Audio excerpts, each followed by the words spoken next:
Muncul, Pak. Oke, Assalamualaikum warahmatullahi wabarakatuh. Waalaikumsalam warahmatullahi wabarakatuh. Oke, sore ini kita akan membahas tentang materinya ini. Bagaimana kita bisa mengamankan jaringan lokal kita, ya. Dari pertama kemarin ya, dari sesi 1 sampai dengan sesi 5 kemarin ya. Itu yang dibahas yaitu serangannya itu dari luar, dari internet ya. Jadi ada serangan yang berasal dari internet. Kita bisa menggunakan firewall, kita bisa menggunakan VPN, kita bisa menggunakan IPS, IDS untuk mencoba menghadang serangan-serangan tersebut. Ya. Nah, di sini yang perlu dipikirkan juga jaringan itu tidak hanya terhubung dengan jaringan yang ada di luar, tapi yang paling utama jaringan yang ada di dalam juga, teman-teman, sebelah sini nih. Nah, biasanya serangan yang lebih merusak itu ialah yang berasal dari dalam. Nah, ini yang perlu kita cermati. Yaitu berasal dari mana? Dari LAN. Nah, ini nanti akan dibahas beberapa serangan yang bekerja di layer 2, gitu ya. Nah, sebelumnya di sini kita akan membahas gimana caranya mengamankan jaringan ya, menggunakan yang model tradisional itu ya.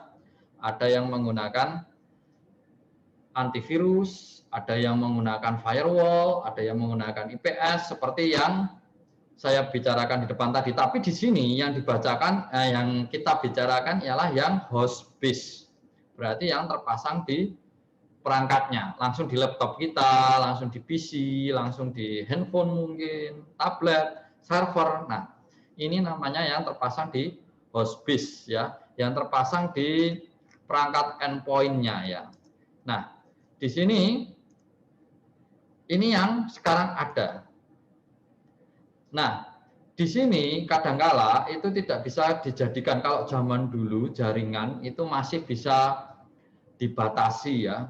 Maksudnya dibatasi gimana?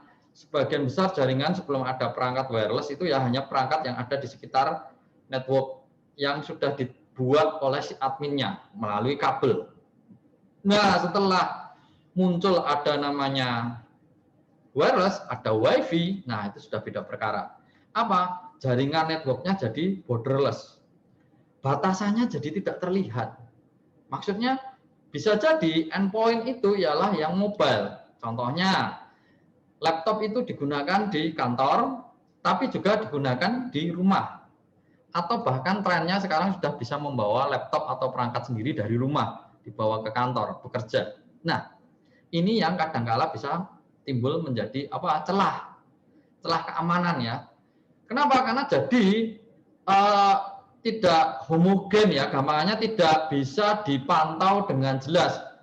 Kalau itu memang dari kabel semua bisa ditentukan oleh si adminnya, misalnya dalam satu laboratorium bisa diminimalisir, oh komputernya hanya itu, bisa dipantau. Tapi kalau itu perangkat pribadi, personal, ya dibawa pulang, kadang masuk ke kantor lagi, ada yang bentuknya laptop, tablet, handphone, dan kawan-kawan. Nah, networknya jadi semakin heterogen ya, sudah tidak homogen, sudah keluar masuk. Nah, ini yang perlu dicermati. Nah, untuk mengamankan endpoint di sini ya, endpoint yang kita bicarakan di borderless network ya, itu kita sebagai seorang security network security harus mulai memikirkan dalam menggunakan pola pikir yang bad skenario-nya ya. Jadi kita mikirnya, jadi kalau kita kan mau mengamankan jaringan kita ya, kita mikirnya jadi kita pengen gimana sih jika kita jadi orang yang pengen bobol jaringan kita. Nah, pola pikirnya dibalik. Jadi kita pengen bobol, seakan-akan pengen bobol. Nah, di sini ada beberapa panduan, misalnya kita mau nyerang atau diserang dari mana kemungkinan. Nah, itu kan kalau kita jadi seorang penyerangan, kalau aku pengen nyerang, bisa nyerang dari mana ya? Kita pola pikirnya dari pola pikir hacker ya, penyerang. Kemudian mau menggunakan metode apa? Kemudian mau mana yang diserang, sistem yang mana dulu masuknya. Kemudian ancamannya kita mau bagaimana cara kerjanya. Oh, nyerangnya lewat sana, cara kerjanya pakai ini nih. Nah, seperti itu. Kalau kita pola pikirnya dibalik, nanti kita bisa jadi tahu, oh kalau si maling itu pengen, misalnya kalau dalam suatu rumah itu kita pengen rumah kita aman, kita harus berpikir kayak caranya maling. Kita lihat rumah kita, apa kira-kira ya, maling kalau mau masuk kira-kira lewat mana ya? Lewat genteng. Oh, berarti di sisi genteng perlu diamankan. Kalau dari sisi pintu depan sama gerbang, kasih kunci. Gerbangnya mungkin dikasih pagar yang ada durinya. Nah, seperti itu. Pola pikirnya kita balik menjadi pola pikir penyerang. Nah, kemudian di sini setelah kita dapat itu, langsung kita mulai mikir gimana caranya menghentikannya. Kalau kita tahu cara masuknya, misalnya oh masuk lewat atap, nah oh berarti atapnya ini yang perlu kita perbaiki. Mungkin untuk ranknya diperapat, dikasih baja ringan atau dikasih sesuatu strik kayak itu ya, anyaman baja biar gentengnya dibuka masih tetap orang nggak bisa masuk, misalnya seperti itu. Nah, kita harus tahu dulu ancamannya apa, gimana cara menghadapinya. Kemudian kita bisa meminimalisir itu. Kemudian jika kita telah berhasil kena serangannya itu, gimana caranya merecovery-nya? Biar kita bisa up lagi. Jaringan kita kena, terus langsung suatu saat gimana caranya ini kalau kena serangan A modelnya, berarti biar bisa up lagi gimana? Misalnya kita punya router cadangan, kita punya redundant network, seperti itu ya. Ini harus dipikirkan. Seperti saya di orang teknis pun seperti itu pola pikirnya ya. Saya mikirnya pasti mikir bad skenario dulu. Kenapa? Karena skenario terburuk itu kalau sudah kita pikirkan jalan keluarnya, di lapangan akan lebih mudah. Memang ya jadi lebih seakan-akan oh terlalu penakut, terlalu. Nah, tapi kalau sudah jalan dan ternyata memang yang itu yang terjadi, kita sudah ready seperti itu. Kemudian bagaimana agar itu tidak terjadi lagi. Nah, ini yang paling susah ya. Karena gampangannya kalau kita sudah serang pertama kena serangan, sudah recovery, beberapa minggu kemudian kena serangan dengan model yang sama. Nah, itu berarti perlu ditanyakan keberadaan seorang security, network security-nya ya, kecuali kalau memang nggak ada ya tidak perlu ditanyakan. Tapi kalau ada perlu ditanyakan kok bisa kena serangan yang sama di waktu yang hampir dekat. Harusnya kan bisa dijadikan pengalaman. Nah, untuk itu di hospice untuk mengamankan jaringan itu yang bisa terpasang di perangkat itu seperti yang di depan tadi sudah saya ulas ya, ada antivirusnya, kemudian di sini ada ditambahi spam.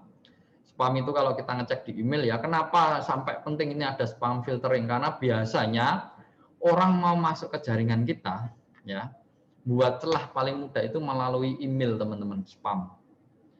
Bisa phishing, bisa ya, dikirim email, kemudian biar keklik, setelah diklik dia nanti ternyata akan masang sesuatu, entah itu trojan atau malware apa di perangkatnya hostnya yang keklik tadi, yang membuka celah. Nah, masuknya lewat mana? Email. Kalau zaman dulu sih email yang paling pokok ya, karena memang biasanya kita sekarang kan paperless berkomunikasi pakainya email. Mau ngirim file, mau ngirim. Kalau sekarang tambah lagi apa media sosial dan chat. Nah, itu yang perlu teman-teman pikirkan untuk tantangan masa depan ya.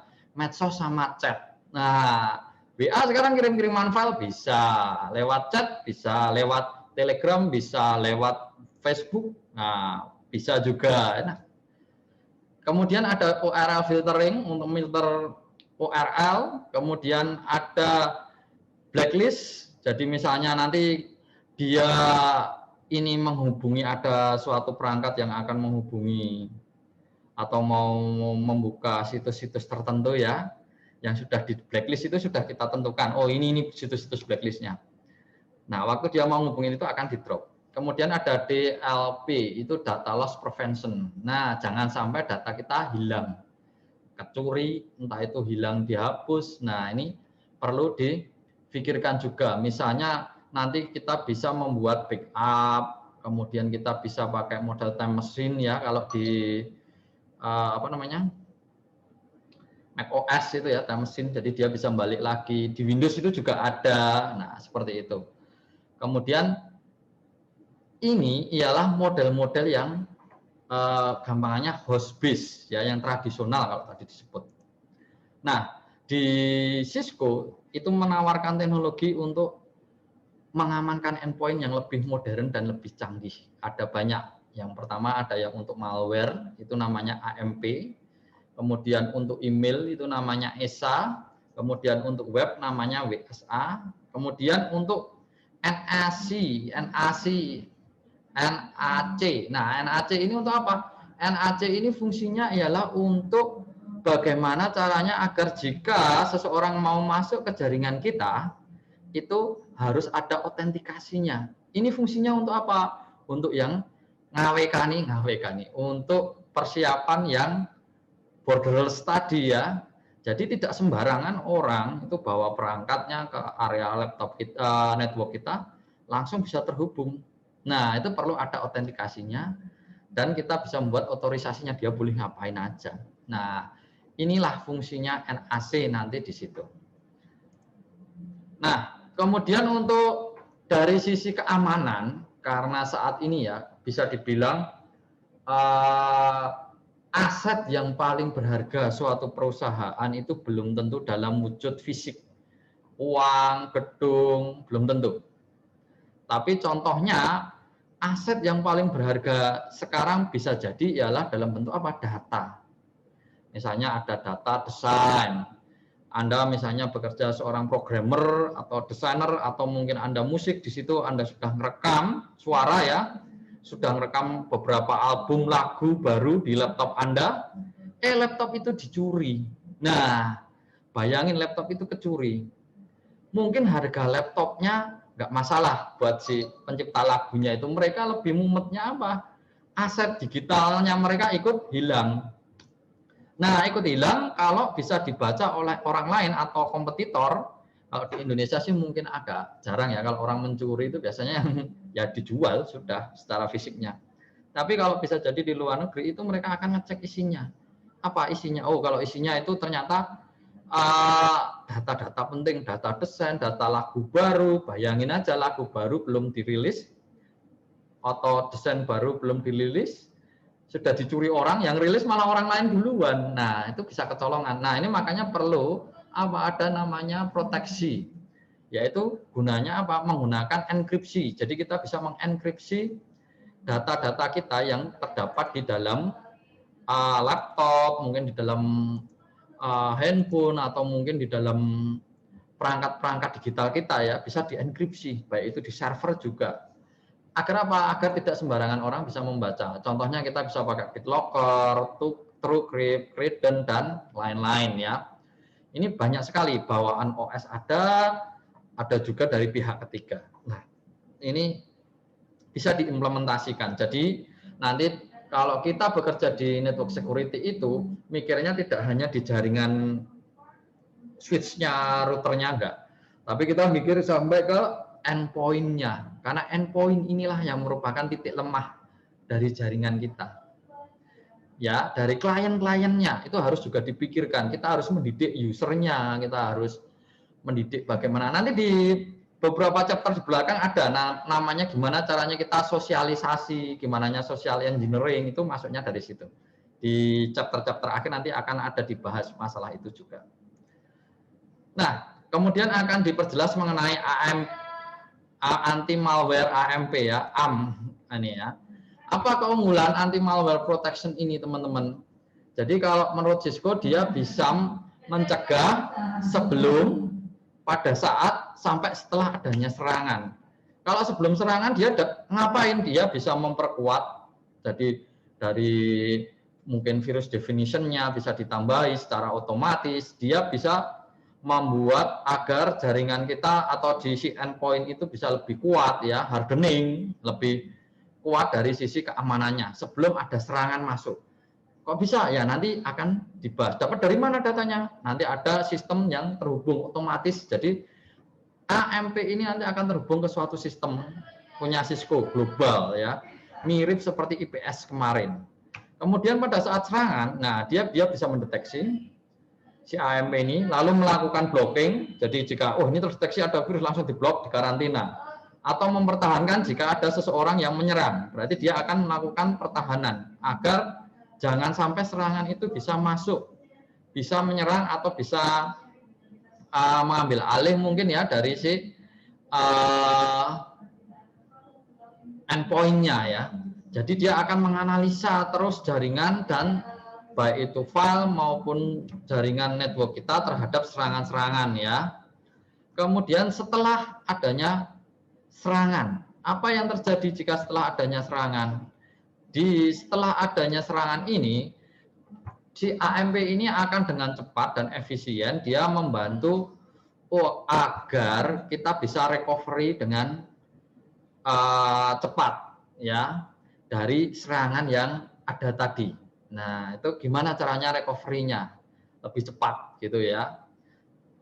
Kemudian bisa meminimalisir. Jadi misal yang terkena satu area jangan sampai merambat ke area yang lainnya. Jadi kalau kena serangan kan ya cukup di area situ saja dia bisa meminimalisir. Jadi untuk recovery-nya bisa lebih cepat.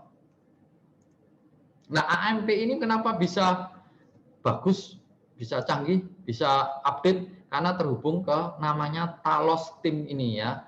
Talos Team ini terdiri dari Cisco itu mengakuisisi ya, namanya dia dari Sourcefire. Nah itu ya, dia terhubung dengan selain dari Cisco kemarin kan ada CEO ya, Cisco Intelligent Operation ditambahi dari Sourcefire Vulnerability Research Team VRT. Itu nanti namanya jadi Talos ya, Cisco Talos Security Intelligence and Research Group. Ya, inilah dia mohon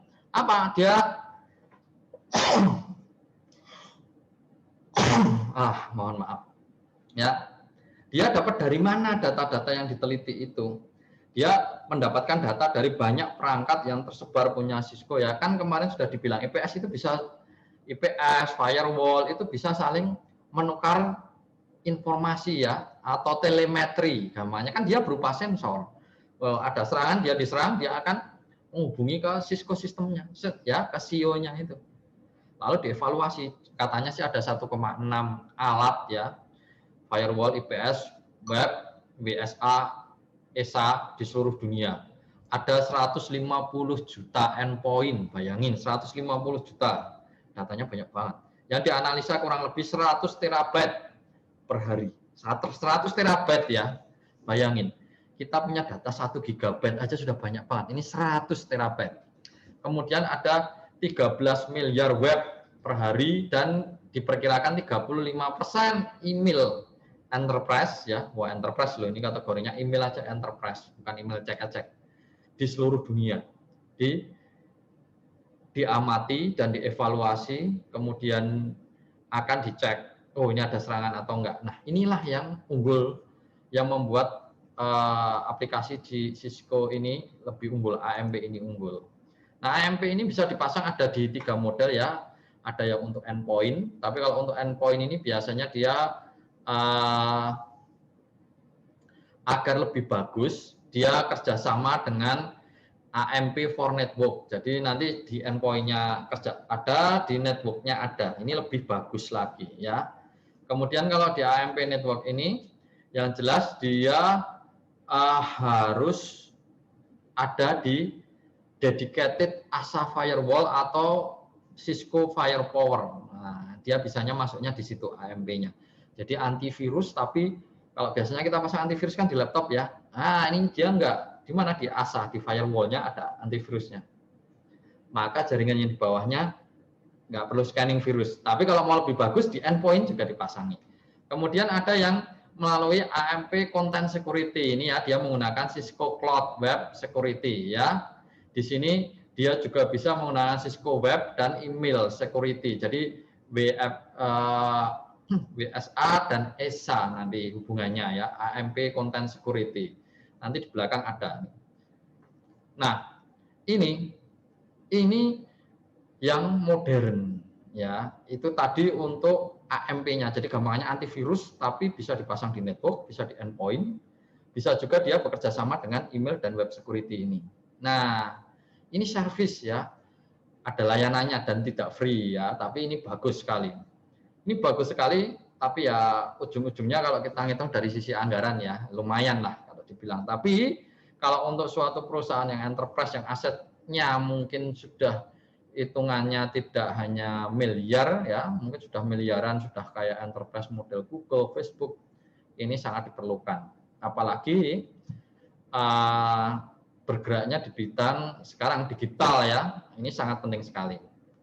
Oke, selanjutnya tadi AMP sudah, sekarang mulai ESA dan WSA, email dan web security.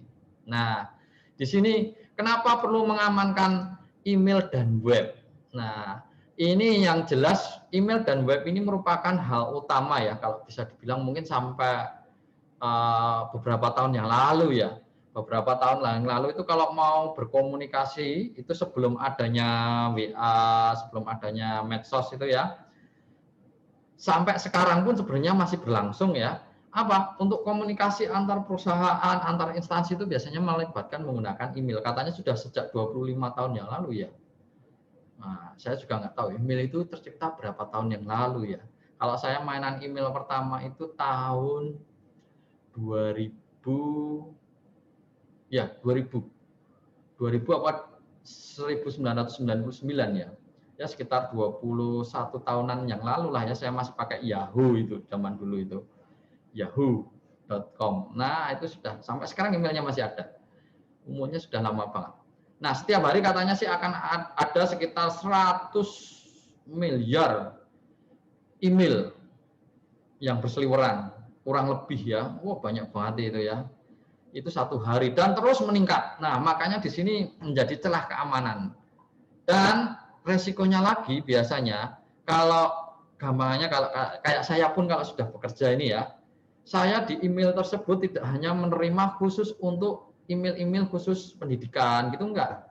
Email sehari-hari kadang-kadang saya emailan dengan teman saya, kadang saya email untuk di medsos, kadang email untuk di kayak semacam toko online, masuk ke email itu juga. Nah, ini yang jadi bahayanya. Kenapa? Karena semua data bisa masuk di situ dan semua orang bisa ngemail ke tempat kita. Nah, itu celah. Makanya Cisco di sini melihat ada celah keamanan yang cukup besar. Mereka mengakuisisi namanya Iron Port ya pada tahun 2007. Nah, ini dikembangkan dari Iron Port itu menjadi namanya ESA sama WSA. Kalau ESA itu untuk Email Security Appliance, kalau WSA itu ialah Web Security Appliance. Nah, ini juga sama dengan AMP tadi ya. Dia terhubung ke Global Threat Intelligence terkait Talos System tadi ya. Agar apa? Agar dia mempunyai dukungan 24 jam. Kemudian dia bisa ngeblok spam. Nah, keunggulannya ESA di sini ialah apa? Waktu email itu mau dikirim misalnya web servernya itu ada di dalam, tapi sarannya web servernya ada di dalam perusahaan ya. Kalau kayak kita pakai Gmail kan berarti di luar. Tapi kalau kita punya web server dalam suatu perusahaan, sebelum sampai ke web server ini kita ada ESA-nya dulu kita pasang. Nah, waktu ada paket data email ini mau masuk, dicek dulu sama si ESA ini. Kalau kira-kira berbahaya nggak boleh di drop, nggak nyampe ke web server kita. Nah, itu langsung bisa di blocking di luar. Kemudian di dalamnya itu dia juga ada tadi yang sudah disebutkan ya, AMP-nya di dalamnya. Oh, ini ada malware-nya seperti itu.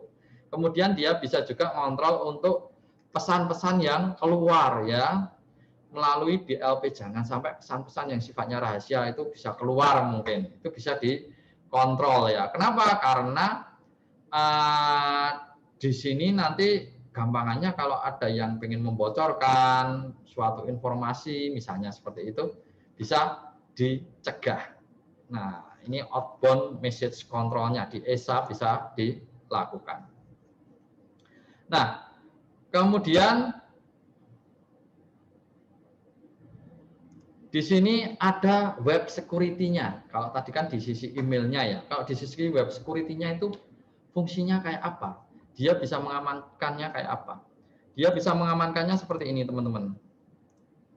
Jadi ini misalnya ada klien, ada switch, kemudian di sini ada Cisco ASA, kemudian kita punya dedicated ya perangkat namanya WSA di sini dipasang.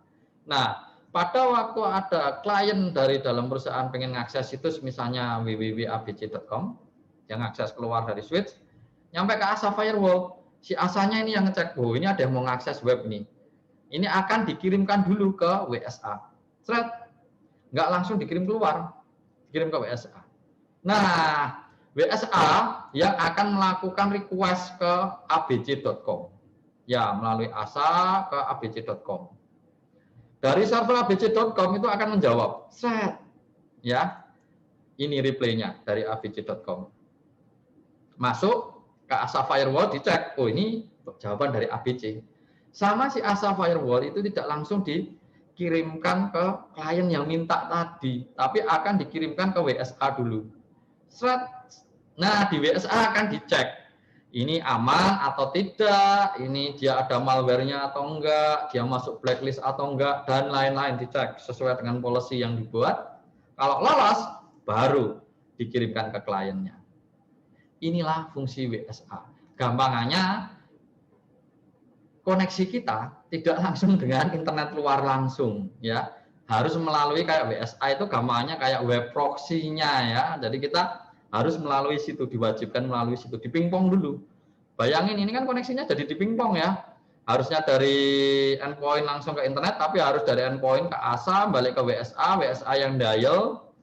Kemudian yang terkoneksi dengan ABC kan sebenarnya bukan si endpoint-nya, tapi si WSA-nya ini.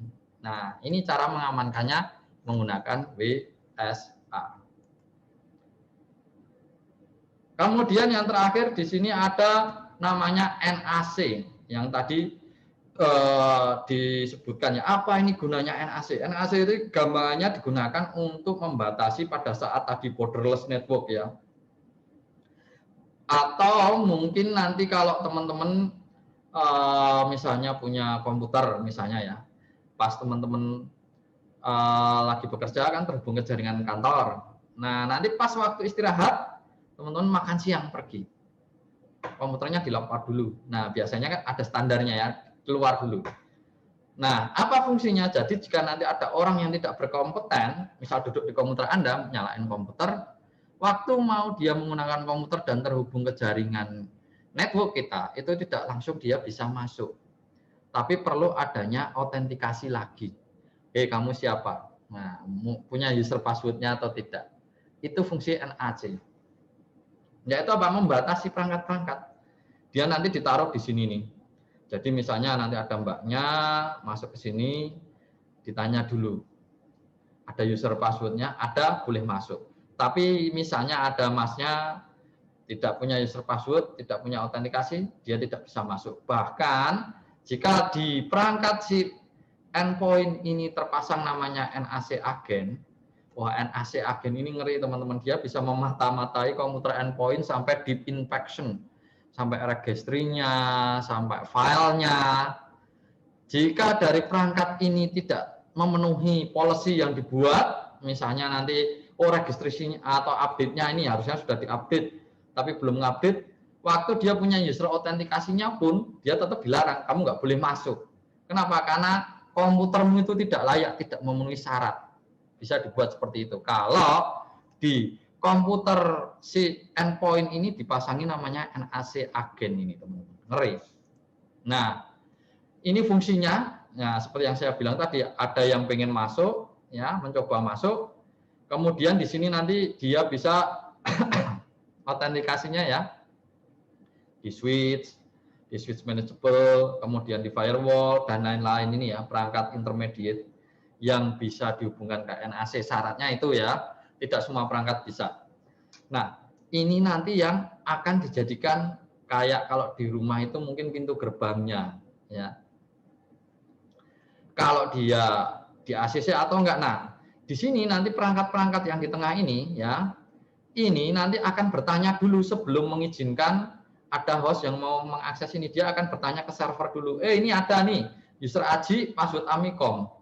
Diizinkan masuk apa enggak? Dia nanya ke server AAA Radius atau bisa ke tempat yang lain, ya pihak ketiga dan lain-lain.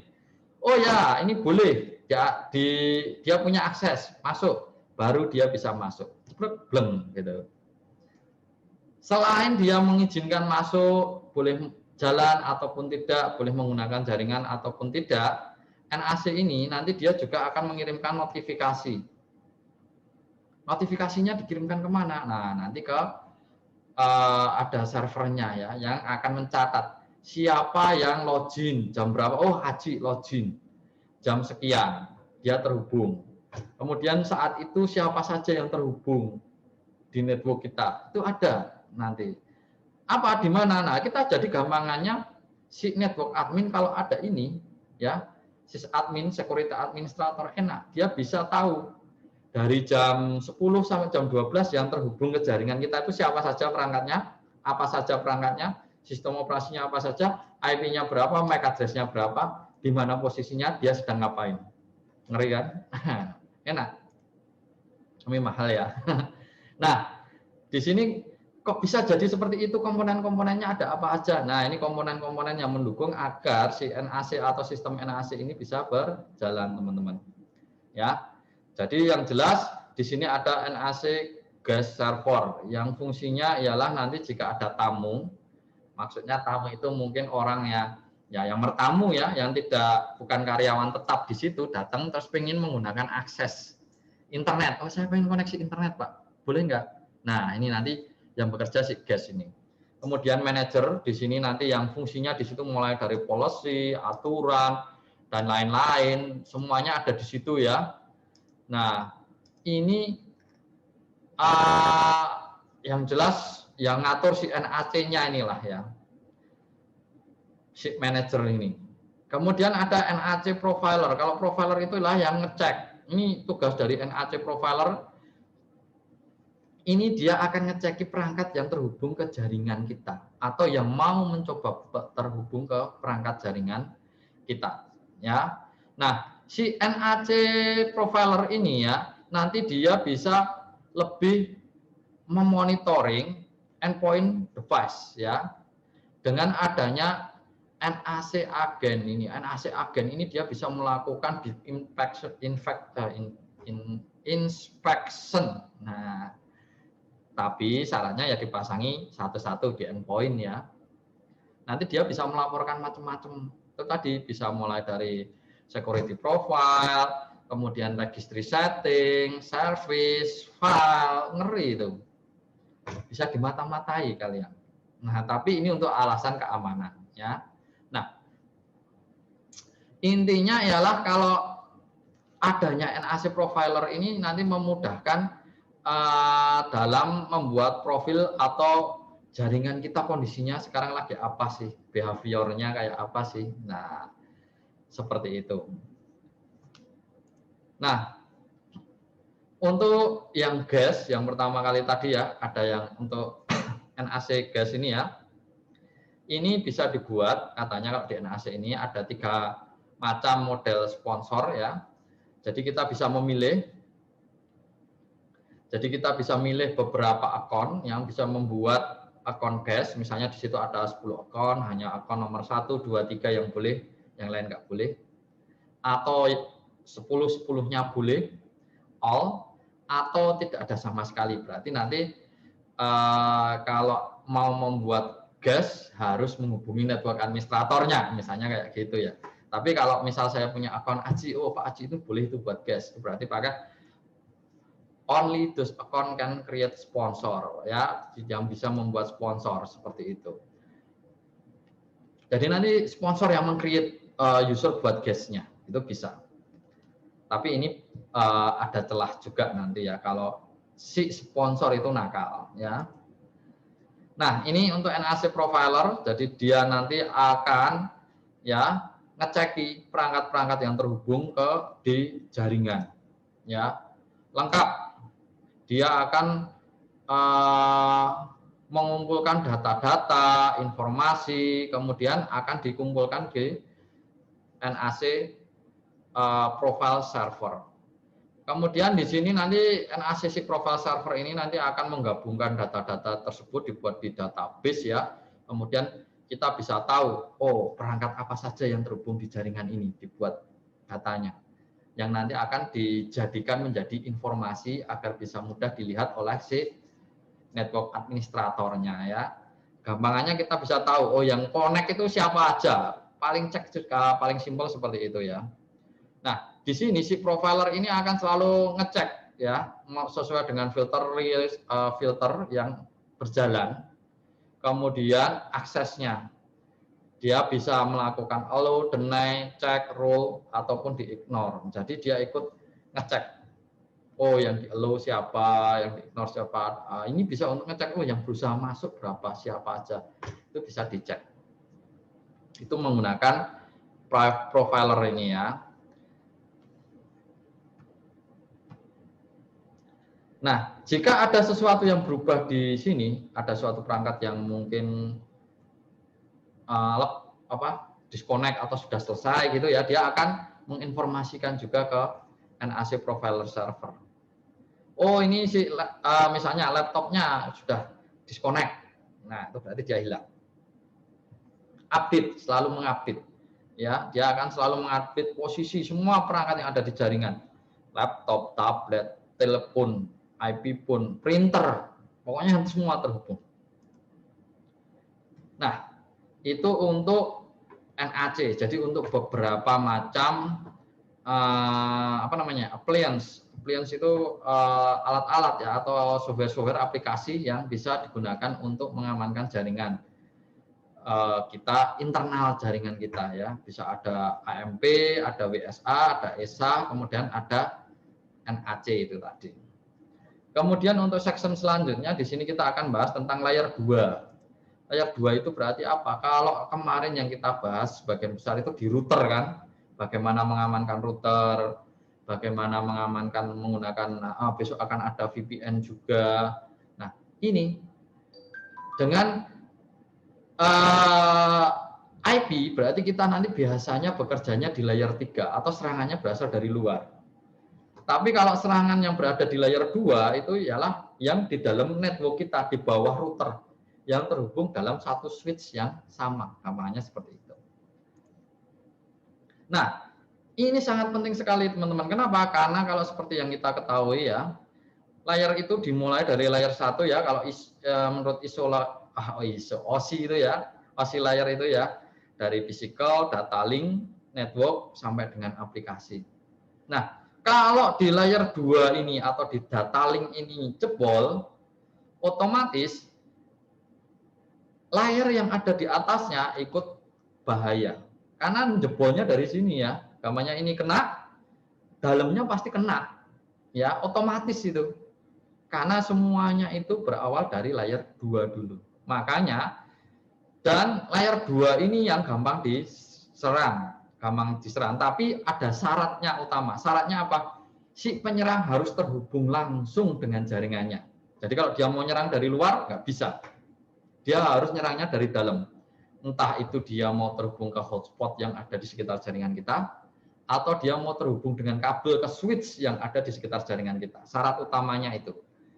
Apakah itu orang dalam atau orang luar yang bisa mengakses itu. Nah, makanya akses itu tetap harus kita jaga ya. Switch itu jangan sampai sembarang orang bisa nyolok. Kemudian WiFi jangan sembarangan orang bisa connect. Nah, ini bahaya sekali ini. Itu connect dah bisa terserang dari dalam. Kemudian serangannya ada macam-macam ya. Yang di switch namanya commutable ya. Ini nanti switch-nya dipenuhi. Ada VLAN attack, DHCP attack, ARP attack, serangan ARP, kemudian address spoofing sama STP attack. Ya. Ini sebagian besar nanti untuk menanganinya kita bekerjanya di switch, teman-teman. Ya, di switch-nya di layer 2. Kenapa layer 2 itu di switch? Biasanya jaringan itu kan kalau misal dari PC kita ada switch, ada router, ada internet. Kalau PC kita mau terhubung ke internet kita pakainya IP address. Tapi kalau PC kita mau berhubungan dengan PC teman kita yang dalam satu switch yang sama, kita nggak perlu IP address. Perlu sih perlu, tapi pas komunikasinya itu hanya dibaca sampai ke layer 2-nya. Ke mana? MAC address-nya. Di mana? Di switch. Nah, apalagi kalau teman-teman masih pakai hub, wah ya sudah, itu sasarannya empuk teman-teman. Untuk saya mendapatkan data teman-teman ya. Nah, ini commutable attack ini dia memanfaatkan apa? Memanfaatkan kelemahan dari switch yang mencatat semua MAC address yang ada di yang terhubung dengannya.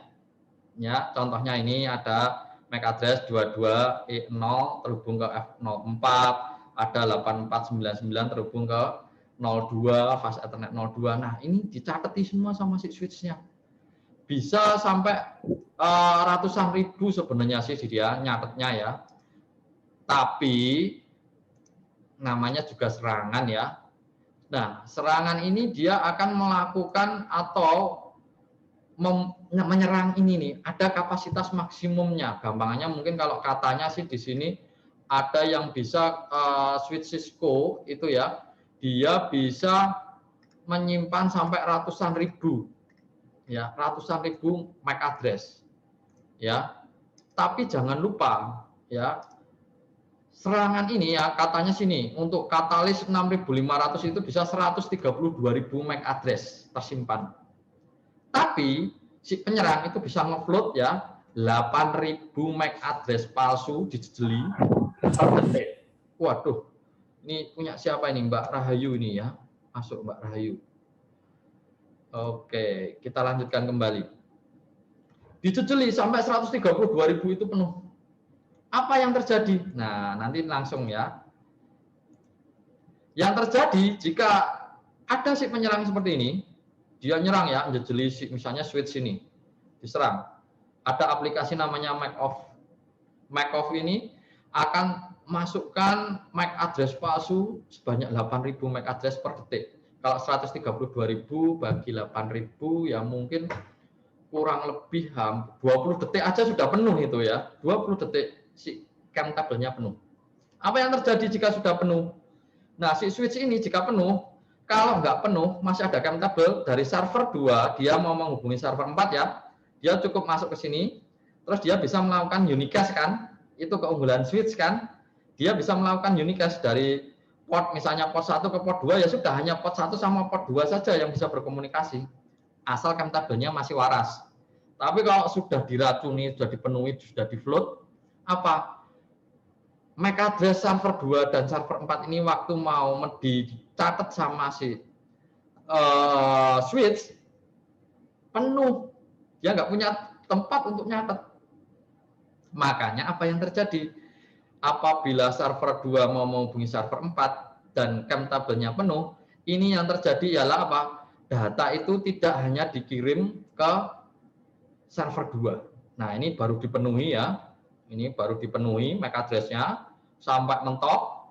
Nah, jika sudah mentok ya, pada saat si server 2 ini pengen menghubungi server 4 karena pada waktu proses ARP kan di sini ada proses ARP ya, yang Address Resolution Protocol itu ya, si server 2 sebelum mengirim data kan pasti melakukan ARP. MAC address si server 2 itu nggak kecatat di switch. MAC address server 4 nggak kecatat di switch, di cam tabelnya nggak kecatat. Kenapa? Karena penuh. Karena penuh si switch bingung. Makanya dia apa? Melakukan broadcast. Jadi dia tidak unicast. Kemarin kan ada 3 model ya. Ada unicast, itu dari 1 ke 1. Kemudian multicast, dari 1 ke beberapa. Misal ada 5, hanya dikirimi 3. Lalu ada broadcast. Broadcast itu dari 1 dikirim ke semua. Itu cara kerja hub. Itu yang membedakan antara hub sama switch. Kalau hub itu port 1 mau ngirim ke port 2, maka jika di situ ada 8 port, 8-8-nya dikirimi semua. Itu hub. Kalau switch dari port 1 ngirim ke port 2, ya hanya port 1 ke port 2 saja komunikasinya. Selama switch-nya masih waras. Tapi kalau sudah diserangkan tabel ini, dia jadi nggak waras. Dia jadi bekerja seperti hub. Dari port 1 pengen ngirim ke port 2, tapi ngirimnya ke semua port dikirim. Karena apa? Karena kan tabelnya, catatannya dia penuh. Wah, ini MAC address ini di mana? Kurang ngerti, dikirim ke semua aja. Wes, dah gitu. Si switch ini bertindak jadi kayak hub. Jadi yang seharusnya dikirim ke misalnya port 2, tapi dikirim ke semuanya. Ya sudah, si penyerang akan dapat data. Ya, yang seharusnya tidak boleh. Itu tujuan utama melakukan serangan cam table attack. Di sini si penyerang akan capture trafficnya, dapat deh saya datanya. Nah, itu serangan cam table attack. Ini contoh ya, MAC address palsunya ya, banyak banget ini teman-teman. Nah, mencegahnya bisa pakai apa? Nah, paling simpel pakai port security. Ya. Jadi kita bisa mendeskripsikan. Di port 1 itu dia terhubung ke MAC address berapa? Nah, ini contohnya di port 1 kita tentukan hanya MAC address A yang boleh lewat. Ya, port security nanti ada MAC address sticky atau MAC address yang kita isikan manual bisa. Nah, kalau sticky dan dinamis ya. Nah, nanti di sini MAC address A. Contohnya di port 1 MAC address A. Pada waktu di sini ada PC dengan MAC address A mau terkoneksi, dicocokkan dulu. Oh, cocok, boleh lewat. Ya. Di port 2 yang diizinkan ialah MAC B. Tapi yang terhubung di sini penyerang dia menggunakan MAC A. Dicocokkan. Loh kok MAC A? Ini harusnya MAC B nih. Nah, nggak boleh lewat. Ini menggunakan namanya port security. Kemudian di port 3 juga sama. Harusnya MAC C tapi dia pakai MAC F.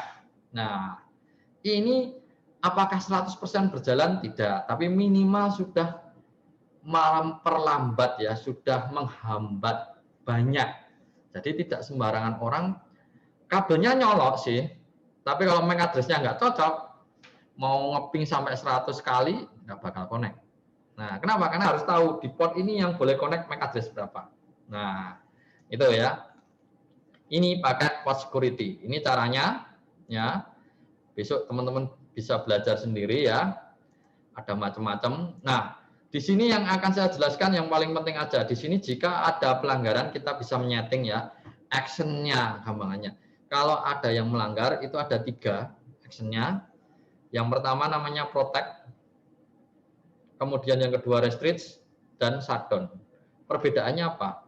Kalau protect, itu dia traffic-nya diblok. Jadi ada MAC address yang nggak sesuai, traffic diblok. Tapi dia cuma ngeblok tok si switch itu. Dia tidak mengirim syslog atau peringatan, tidak ada.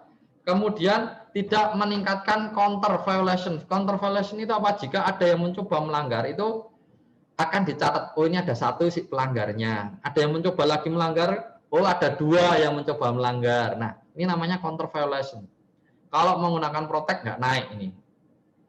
Kemudian shutdown portnya juga tidak. Maksudnya di shutdown portnya gimana? Kalau di shutdown portnya itu maka akan seperti kalau kita menggunakan shutdown, kita masuk ke suatu interface shutdown. Nanti kalau kita cek status interface tersebut ya, itu nanti dia administratively down. Berarti dia dimatikan.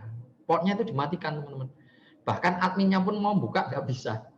Nah, kecuali dia harus dari port lain, login ke switch-nya, kemudian kita up-kan lagi pakai no shutdown. Nah, itu baru dia up.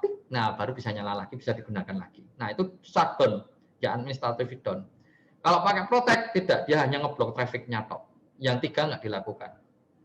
Nah, kalau restrict, ini sedang, tapi dia blok traffic, kemudian dia ngirim peringatan, oh ini ada yang nyoba masuk, kemudian counternya naik, ya, ada 1 penyerang jadi 1, ada penyerang selanjutnya dihitung 2, ada penyerang lagi, oh 3, ini ada 3 orang nih yang mencoba nyerang. Nanti si sysadmin atau network administratornya bisa ngecek, oh dari switch ini nih, dari port ini nyoba nyerang selama banyak 3 kali, nanti bisa kita tahu, kita bisa cari. Nah, perbedaan antara restrict sama shutdown, perbedaannya hanya di shutdown portnya. Kalau restrict dia tidak di shutdown portnya, tetap nyala, ya. Berarti nanti cuman ngeblok aja. Kalau benar ya boleh lewat. Tapi kalau shutdown itu dia ngeblok, ngirim syslog, increase violation counter, dan portnya ini akan secara otomatis di administratively down, dimatikan, ya, secara otomatis. Kalau port ini sudah mati, ya itu tadi seperti yang saya ceritakan di awal. Si administrator pun tidak akan bisa connect ke port itu. Si adminnya nggak bisa. Kecuali port ini harus kita nyalakan dulu. Kita harus connect pakai port lain, kita remote switch-nya. Kemudian port yang mati ini tadi kita no shutdown, baru dia bisa nyala. Nah, kalau mau bagus ya pakai yang shutdown, itu ya, yang paling aman. Nah, dia langsung shutdown. Tapi kalau saran saya sebaiknya jika kita punya misalnya 3 kabel atau 4 kabel yang dipakai, port yang lain 16 gitu ya, yang 12 nggak kepake itu di shutdown aja, di administratively down, kita shutdown. Ya, biar apa? Biar aman. Nah ini caranya ya, bisa pakai post security edging, ini ada waktunya, nanti kita bisa tentukan mau berapa menit, sampai 1440 menit. atau mau pakai absolute, atau mau pakai inactivity, gitu ya. Kalau absolute itu berarti kita sudah tentukan kalau setelah 10 menit putus, ya sudah. Atau kalau inactivity itu berarti kalau setelah 10 menit tidak ada aktivitas, baru dia putus. Nah, itu seperti itu beda. Ya, ini bisa pakai port security aging umurnya ya. Nah, kalau di sini kalau kita mau kadangkala teman-teman bisa mau menghubungkan jaringan dengan topologi seperti ini ya, tapi tidak saya sarankan sih. Dari switch terhubung ke IP pun, kemudian ada satu PC client yang terhubung melalui IP pun-nya. Kalau menurut saya kurang kerjaan sih ya. Tapi kalau ini kejadian, kalau teman-teman menggunakan model port security, di sini kan berarti ada dua perangkat nih. Ya, kalau menurut standarnya sih harusnya di port F01 itu cukup ada 2 MAC address, benar nggak? Dari IP pon 1, dari PCB 1. Ya, tapi ternyata tidak teman-teman. Ternyata kita minimal harus 3. Kenapa? Karena di IP pon ini dia membutuhkan minimal 2. Satu untuk VoIP-nya, satu untuk koneksi ke arah PCB-nya. Nah, maka butuh 3 MAC address yang harus kita masukkan. Ya, agar apa? Agar dia nanti tidak kurang. Kalau kurang ya jadi nggak terhubung nanti. Kalau kita cuma buat 2, nggak bakal PCB ini bisa terganggu. Bisa PCB-nya atau bahkan bisa semuanya. Kenapa? Karena IP misalnya MAC address yang di sini nggak dikenali, yang ke arah switch, ya udah semuanya putus. Seperti itu. Kemudian di sini ada notifikasinya teman-teman. Ini enaknya kalau kita pakai switch manageable ya. Dan bisa terhubung ke SNMP ya. Apa? Dia akan memberitahi ya, tapi jangan menyangkali ya. Dia akan memberitahu dengan apa? SNMP trap. Dia akan menginformasikan melalui jalur SNMP. Si switch ini akan memberitahu, misalnya di sini ada yang terhubung sebelumnya A, B, C sama D terhubung ya. Pada suatu saat si C sudah selesai, kemudian dia sudah disconnect gitu ya.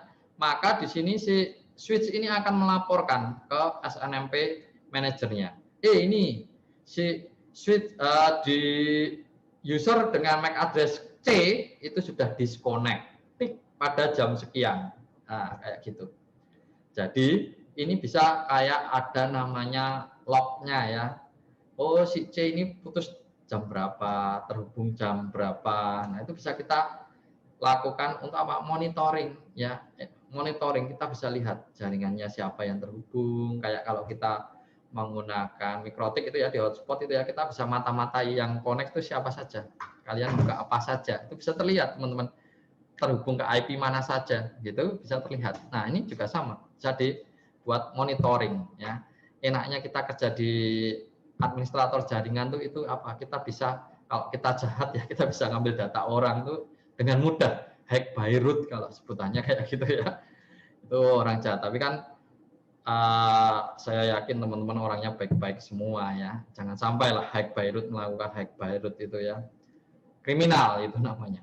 Nah, ini dia akan melaporkan si switch ini. Bisa kita aktifkan SNMP trap-nya ya. Nah, serangan selanjutnya ialah menggunakan VLAN. Jaringan kalau sudah mulai kompleks itu dia tidak hanya satu VLAN biasanya. Kayak kami di lab ini saya punya itu hampir 45 VLAN. Oh, bayangin 45 VLAN. Jaringan networknya 45. Saya pun nggak hafal teman-teman, harus ada buku primbonnya ya. Ini kemana, ini gimana posisi networknya di mana, ngeroutingnya gimana, harus ada buku primbonnya. Nah, ini fungsinya apa? Mengatasi serangan VLAN ini. Nah, serangan yang paling pertama yang bisa dilakukan ialah ini. Dan syarat utamanya dia harus bisa terhubung fisik dengan switch kita. Ini bahaya. Makanya saya bilang ini serangannya bisa jadi dari internal. Jadi kayak pengkhianat gitu ya. Ya, kenapa? Karena dia terhubung ke jaringan kita secara physically melalui kabel connect bread. Apa yang dilakukan? Di sini dia memanfaatkan terang, ya, apa? Terang gadungan. Terang itu harusnya antara switch ke switch ini dia boleh ngeterang, ya. Kenapa dia bisa melakukan terang di sisi sini? Karena ada kesalahan di settingan switch port yang mengarah ke endpoint atau mengarah ke klien, itu di sini settingan DTP-nya masih aktif. Apa itu DTP? Gampangnya kita nyebutnya kalau saya sih dynamic port gitu ya. Pada saat port ini masih aktif, dynamic portnya masih default ya, aktif. Pada saat di bawah sini dia akses atau gampangnya antara dua switch ini ya, antara dua switch, di sini akses, di sini DTP. Si switch yang DTP ini akan jadi akses modenya teman-teman. Ya. Kemudian jika di sini terang, di sini DTP, dia akan jadi terang otomatis. Kemudian kalau di sini DTP, dia akan jadi akses. Itu Anda dapat di CCNA sebelumnya harusnya ya. Nah, ini dia manfaatin ini. Di sini portnya masih DTP-nya aktif, di sini dia akan menggunakan suatu aplikasi, portnya dia akan disetting menjadi mode terang. Nah, di sini dia bisa ngeterang deh. Kalau di sini terang, dia tahu di sini terang untuk ke arah server, misalnya mau ke arah server 2, ya sudah tinggal dia membuat terang di sini untuk 20. Tapi syaratnya dia harus tahu yang ke arah server ini VLAN berapa. Makanya saya bilang di sini untuk serangan model ini bisa jadi dia harus benar-benar mempelajari jaringan internal sampai detail. Kenapa? Karena sampai tahu VLAN-VLAN yang mengarah kemana. Server 2 VLAN 20, ya sudah di sini saat VLAN 20 jebret. Maka koneksi saat ada di sini jebret VLAN 20, di sini ada VLAN 20 juga kan karena nyitang. Maka akan dikirim ke switch yang kedua, dari switch kedua ini akan dikirim ke server 2. Dapat deh modalnya seperti itu. Dan si orang ini pasti sudah benar-benar mempelajari jaringan internal itu, kalau dibilang ya tidak dalam waktu pendek ya, bisa jangka panjang, kecuali ada data yang bocor, data jaringan yang bocor. Makanya sebenarnya kita besok kalau teman-teman sudah jadi admin jaringan ya, jangan sampai topologi jaringan kita, IP address-nya, kemudian ada VLAN-VLAN-nya, topologi fisik sama logiknya itu sampai disebarkan ke mana-mana, itu bodoh itu namanya ya. Itu sama aja kita bunuh diri. Kenapa? Karena bisa digunakan untuk serangan-serangan seperti ini, teman-teman. Ya. Jangan sampai mereka tahu di dalam itu kayak apa, rahasia secret. Nah, mas saya pun kalau ditanya topologi lab kayak apa nggak bakal saya kasih. Ya. Karena apa? Bahaya. Ini bisa ada VLAN hopping ini. Kemudian ada yang serangan kedua namanya double tagging. Double tagging ini pun dia harus tahu yang mau ditargetkan serangannya yang mana. Nih, misalnya dia mau target PC yang ada di bawah ini dengan VLAN 20. Kemudian yang lebih sulit lagi dia harus tahu si terang ini antar switch ini ya, yang dia terhubung dengan switch sebelahnya, ini dia menggunakan terang dengan natif VLAN berapa. Berarti secara tidak langsung dia bisa bongkar data switch yang ada di sini. Agar dia bisa tahu natif VLAN-nya. Atau ada yang memberitahu ya. Itu yang bisa social engineering mungkin, atau mungkin ada yang menyebarkan secara sukarela bisa jadi. Nah, ini native VLAN ini. Biasanya sih by default yang kelemahannya ini satu, biasanya native VLAN-nya satu, enggak 10 lah. Ini contohnya salah ini harusnya. Kalau native VLAN-nya masih satu, ya sudah selesailah kita. Makanya nanti untuk mencegahnya native VLAN enggak boleh satu. Nah, dari sini dia misalnya ini diberi contoh 10 ya. Si penyerang waktu mau mengirimkan paket data, mereka akan nambahi tag untuk VLAN yang harusnya cuma satu, dia jadi 2. Ya, Ethernet VLAN-nya 10 sama 20, harusnya cuma 10 aja biar bisa di sini. Tapi dia ditambahi 10 sama 20. Ini sudah enggak normal ini. Kemudian baru datanya. Nah, dari sini baru dia masuk. Di sini karena dia terhubung ke native VLAN-nya, VLAN pertama kan 10. Ya, ini sama, dia terhubung ke native VLAN, maka dia tidak akan terjadi retagging, tidak diberi tanda lagi, dia hanya ngetrip atau VLAN yang 10-nya, tanda VLAN 10-nya akan dilepas, maka paket datanya pas dikirim sampai ke switch yang kedua ini, dia VLAN 10-nya hilang, tinggal VLAN 20-nya, lewat. Dari sini si switch karena tahu data ini ialah untuk VLAN 20, maka dia akan diantar ke targetnya. Sampailah dia. Padahal bisa jadi PC ini, si penyerang itu bukan dari VLAN 20. Ya. Ini seharusnya contohnya native VLAN-nya sih kalau saya di VLAN 1 misalnya gitu ya. Kenapa? Karena biasanya by default terang itu kalau teman-teman nggak pindah, itu native VLAN-nya di VLAN 1. Makanya disarankan jangan pakai VLAN 1. Gitu. Nah ya, si penyerang mudah nyerang. Ini double tagging. Nah, untuk mitigasinya ya, kita bisa menggunakan ini, yaitu yang pertama kita bisa mengaktifkan agar DTP-nya di disable. Ya. Apa itu? Jadi agar tidak otomatis auto trunking-nya di disable. Jadi misalnya di sini kita buat modenya yang ke arah N point ini, kita pakai switch port mode, switch port post security, switch port mode akses itu ya.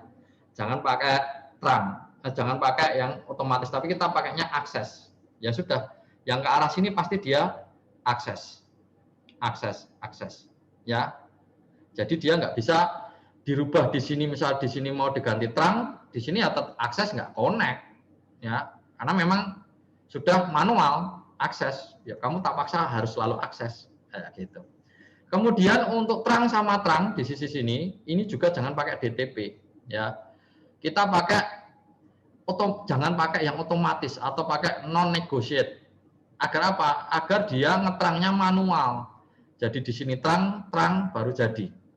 Itu non negotiate-nya, auto terangnya di disable. Itu teman-teman.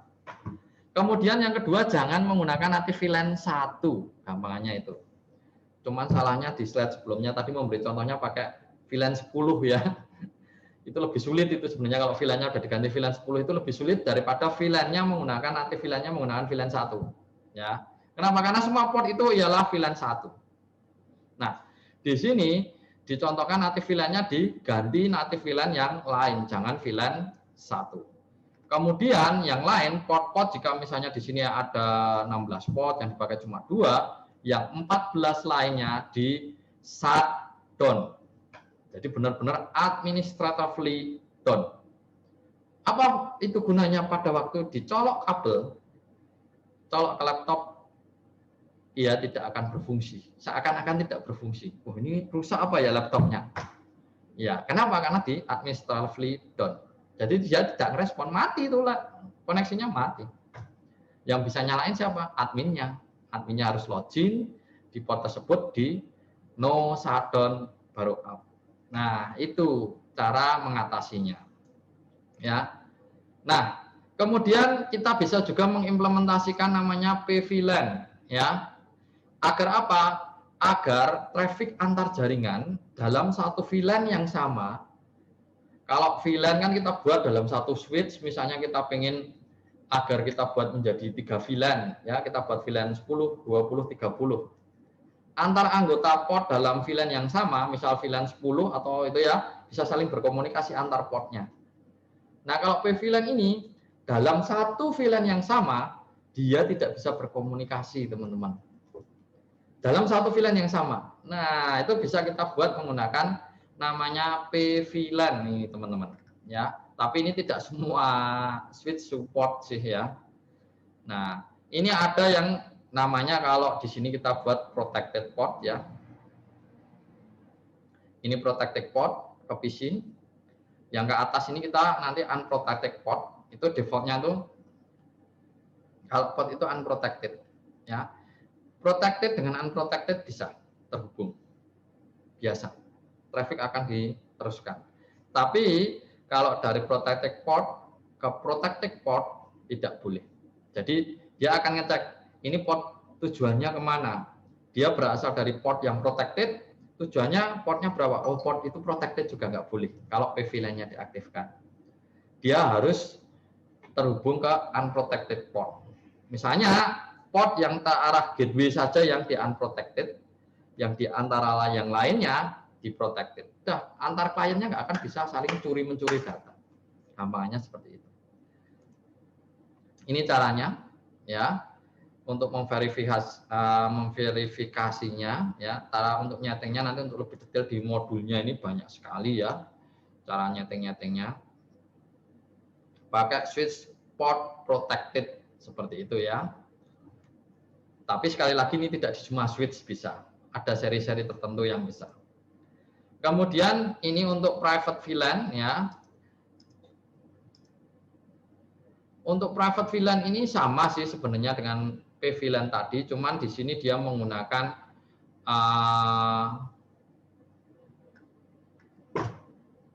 apa namanya, sebutannya aja yang berbeda ya. Kalau di pVLAN tadi menggunakan protected, kalau di sini dia menjelaskannya menggunakan namanya ada yang isolated, ada community, ada promiscuous ya. Ini ceritanya ya. Semua laptop ini, semua klien ini terhubung atau dalam satu VLAN 100 nih. VLAN-nya 100. Kemudian dibuat aturan. Yang dua ini dia menggunakan portnya di isolated. Ya. Kemudian yang dua di sini dia dimasukkan dalam port namanya community. Ya. Community-nya namanya VLAN 102. Ya. Di sini VLAN 105. Ini sebenarnya pVLAN di dalamnya private. Jadi private VLAN itu VLAN di dalam VLAN, gitu ya. Nah, yang isolated port ini nanti antar isolated port nggak bisa berkomunikasi dia, nggak bisa. Kalau dia isolated. Tapi kalau dia menggunakan community, berarti dalam VLAN 102 kan community ya, antar kliennya, antar PC-nya dia bisa berkomunikasi. Kemudian baik community maupun isolated ini nanti dia bisa kita set misalnya ini ke arah internet gitu ya. Baik isolated maupun community bisa berhubung ke internet, ke gateway yang ada di router sini. Ini nanti kita setting dia jadi promiscuous. Ya. Jadi isolated sama community bisa terhubung ke promiscuous. Community sama community bisa. Isolated sama isolated nggak bisa. Isolated sama community nggak bisa. Nah, ini yang bagi siapa? Yang bagi ialah si network administratornya ya. Nanti biasanya ada aturan, ada policy-nya. Makanya kalau kita jadi network administrator, wah aku rasa seneng karo kae, wah blokir aja, dia hanya boleh ngakses kemana. Bisa. Di dalam loh, wong VLAN-mu karo VLAN kancamu iso, punya dia bisa ngeping ke tempat yang lain, tapi punya dia nggak bisa ngeping kemana-mana. Misalnya seperti itu bisa. Nah, ini tujuan dari private VLAN. Ini bisa mencegah hal-hal yang tidak diinginkan. Misalnya untuk koneksi tamu ya, koneksi tamu kita bisa isolated ini. Jadi dia hanya bisa terhubung ke arah gateway saja. Nggak bisa terhubung ke dalam satu VLAN yang sama. Nah, ini fungsinya isolated, community, dan promiscuous port.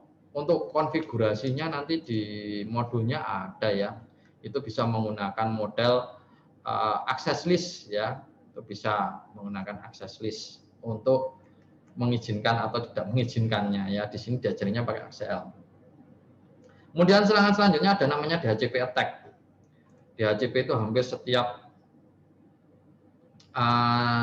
di WiFi hotspot, atau kita sering nyebutnya hotspot itu ya, pasti pakai DHCP server. Intinya apa? Intinya IP yang disetting di klien kita itu secara otomatis nanti kita tinggal minta ke servernya. Nah, di proses minta inilah yang nanti akan dimanfaatkan oleh si penyerang. Kenapa?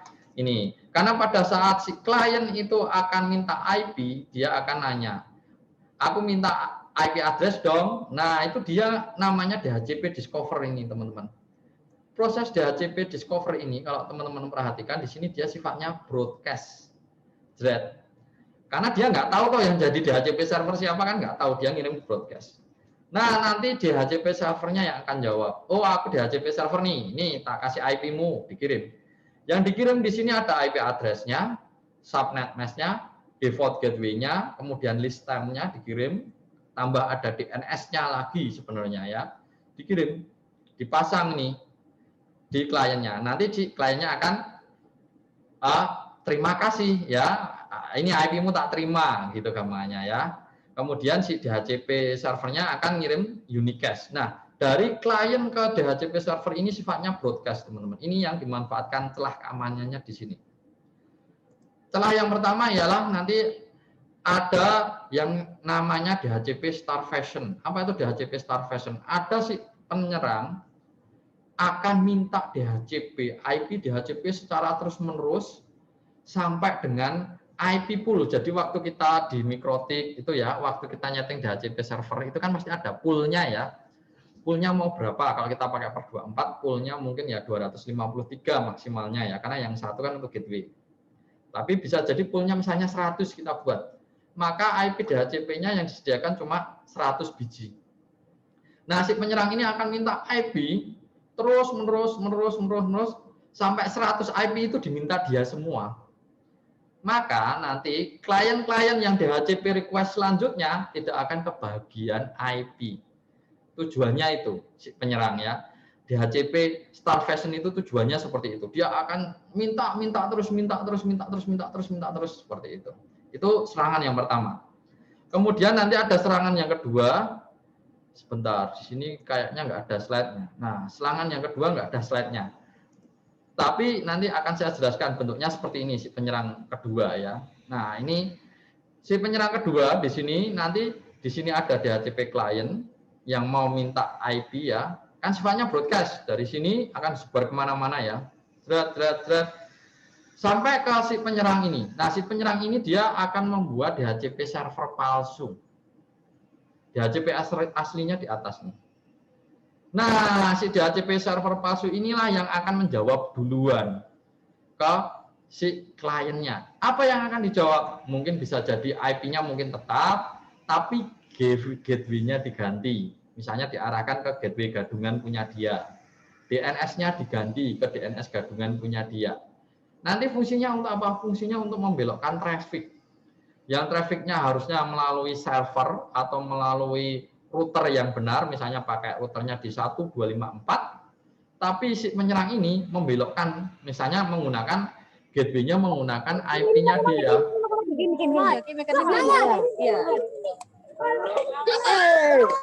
Mbak Rahayu, halo Mbak Rahayu, selamat sore. Mbak Rahayu, mic-nya masuk lagi Mbak. Ramai sekali Anda di mana Mbak? Mbak Rahayu masuk? Halo.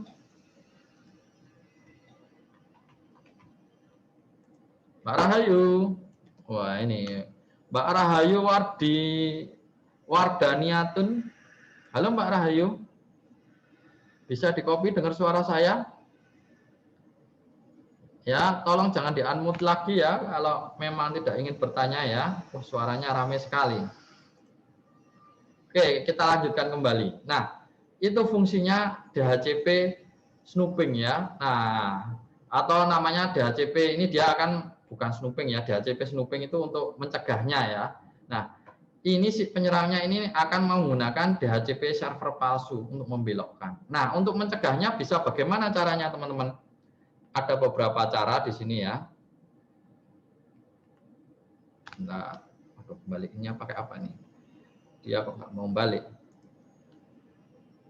Oke. Ini. Cara mencegah, ini sebenarnya DHCP attack ya. Kadang-kala memang slide-nya seperti ini, mohon maaf, nggak apa-apa, ini DHCP attack. Itu kita bisa menggunakan namanya DHCP snooping ini, teman-teman.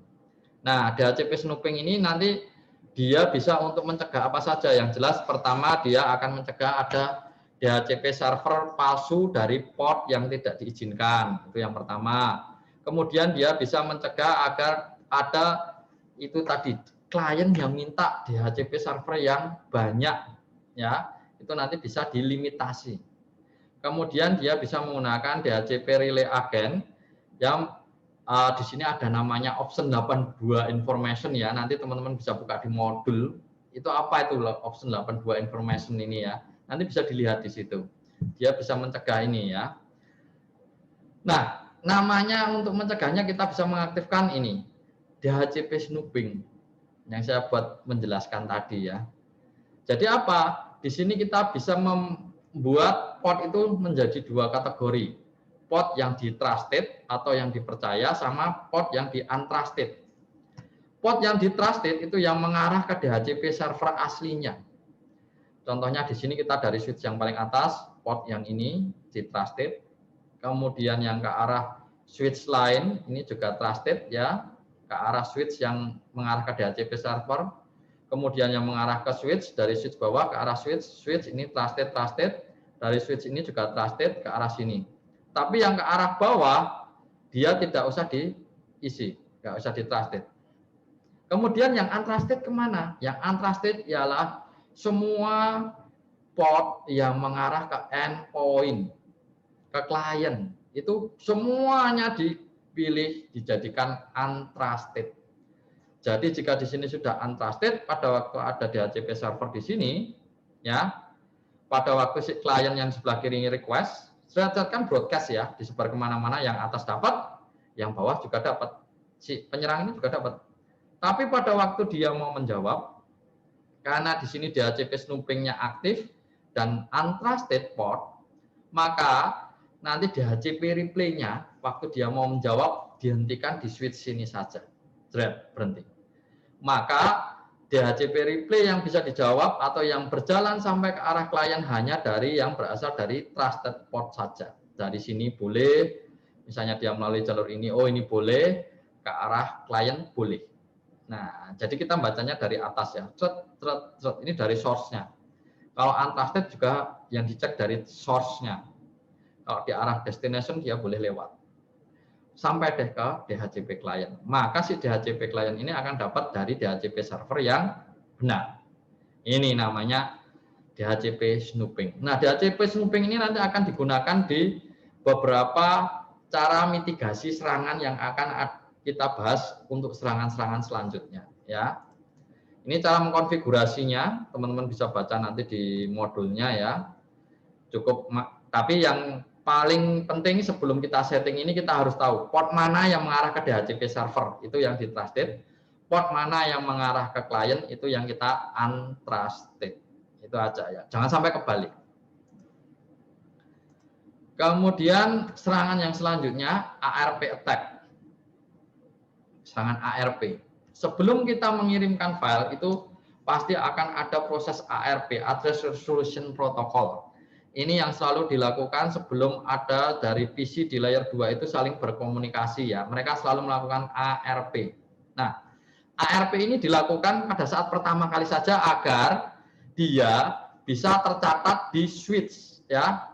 Pertama, di switch di cam table tadi ya, harus itu. Pada saat ARP dia akan tercatat di switch. Kemudian yang kedua, dia juga akan mencatat di ARP case-nya yang ada di masing-masing perangkat. Jadi di PCA ini akan mencatat alamat 192.168.10.1 itu MAC address-nya berapa.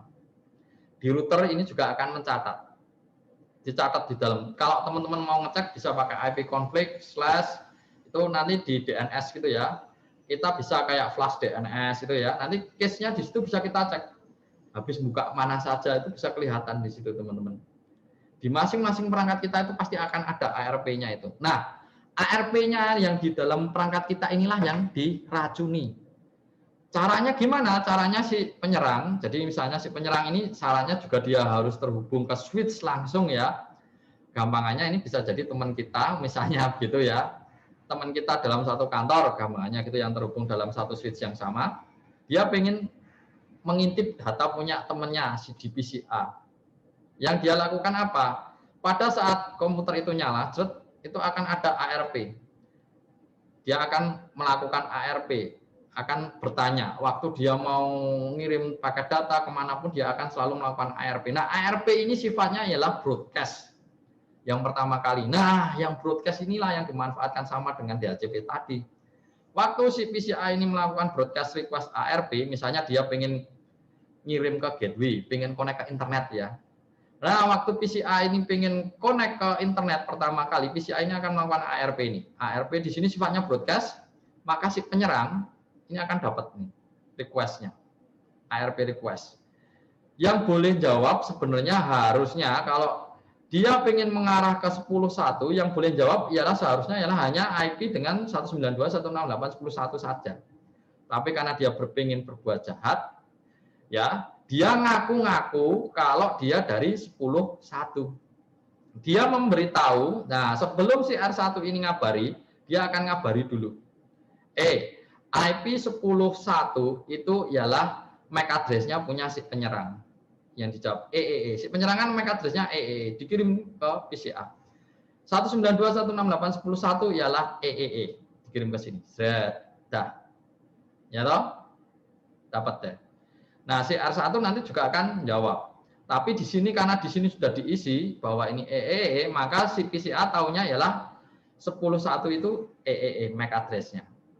Sekali lagi di sini saya ingatkan, ini serangan yang di layer 2. Layer 2 itu hanya baca MAC address, IP-nya nggak dibaca. Kenapa? Karena yang baca switch. Nah, kemudian waktu si R1 ini melakukan ARP juga, dia pengen tahu 10.10, nih ya, kan selalu melakukan ini ARP itu jadi kayak kenalan gitu ya. Waktu mau 10.10, si penyerang ini juga meracuni tuh ARP-nya di R1. Oh ini yang ada yang belum presensi teman-teman? Halo? Ada yang belum presensi kah? Mohon di komentari. Ada, Pak. Oke, ini tak pause dulu recording. Some recording. Nah, ini. Nah, nanti dia sudah meracuni, dua-duanya ini diracuni. Jadi si AAA diracuni kalau IP 10.1 atau IP gateway-nya itu MAC address-nya EEE, si gateway juga diracuni kalau IP 10.10 itu ya punya EEE. Apa yang terjadi di sini kalau dua-duanya ini sudah keracunan? Yang terjadi ialah pada saat si A ini pengen ke arah internet, misalnya ke arah gateway gitu ya, maka dia akan dari PCA dulu masuk ke penyerang, kemudian sama penyerang biasanya akan diteruskan ke gateway-nya. Jadi si penyerang ini akan dapat data dari sini. Kemudian replaynya juga sama dari si penyerang, dari replay dari internet. Harusnya R1 kan dikirim ke PCA ya, dikirim. Benar, maksudnya benar. Tapi sama si switch-nya dibuat salah. Kenapa? Karena si switch itu akan baca nih MAC address-nya. Di sini dia ngirimnya ke arah 10.10, benar mau ke arah PCA. Tapi MAC address-nya kan sudah diracuni tadi ya, ARP-nya. Maka si R1 ngirimnya benar ke switch. Tapi sama si switch dicek, loh ini kok IP-nya 10.10 tapi ke arah EEE. Maka karena si switch ini hanya membaca si MAC address-nya, dia dikirimnya bukan ke arah PCA yang AAA, tapi akan dikirim ke penyerang. Dikirim ke sini malahan. Nah, inilah namanya serangan man in the middle. Orang di tengah-tengah ya. Dia akan terima data dari si pengirim, dari PCA, dia akan teruskan, terus dia terima dari internetnya. Man in the middle, itu menggunakan ARP positioning. Gampangannya ini yang nyerang juga teman Anda yang ada di dalam. Kenapa? Karena ya dia harus tahu ya di internal networknya. Kecuali memang si penyerang itu mempunyai akses khusus privilege sampai ke situ. Nah ini bahayanya kalau switch kita bisa diakses oleh sembarang orang. Nah kita bisa menggunakan namanya DAI, Dynamic ARP Inspection. DAI ini melibatkan DHCP snooping dalam bekerjanya. Jadi dia tidak bisa bekerja sendiri. Kenapa? Karena dia membutuhkan IP. DHCP snooping itu nanti akan mencatat. Nah, selain dia bisa mencegah untuk trusted dan untrusted DHCP server itu tadi ya, dia si DHCP snooping ini akan mencatat, teman-teman. Mencatat apa? Mencatat apa? Di switch yang menggunakan DHCP snooping akan mencatat dari port misalnya 01 itu berapa MAC address-nya, IP address-nya berapa, itu akan dicatat oleh DHCP snooping. Nah, jika sudah dicatat oleh DHCP snooping, IP-nya yang berasal misalnya dari PCA, dari port F01, IP-nya 192.168.10.10, kemudian MAC address-nya menggunakan IP tadi AAA, ya. Kemudian yang di sini R1 ini juga menggunakan IP A1A1, IP-nya 10.1, kemudian penyerang menggunakan IP 10.10, 100 misalnya, atau 10.254 tadi contohnya ya, dia menggunakan EEE gitu ya. Itu dicatat di DHCP snooping. Nah, di sini nanti dia akan menggunakan trusted dan untrusted port lagi. Intinya hampir sama dengan DHCP snooping tadi. Yaitu apa? Yang ke arah klien kita buat agar menjadi untrusted port. Kemudian yang ke arah router, ke arah gateway, kita buat menjadi trusted port. Dengan model seperti ini, maka akan terjadi inspeksi ya. Di sini akan terjadi inspeksi.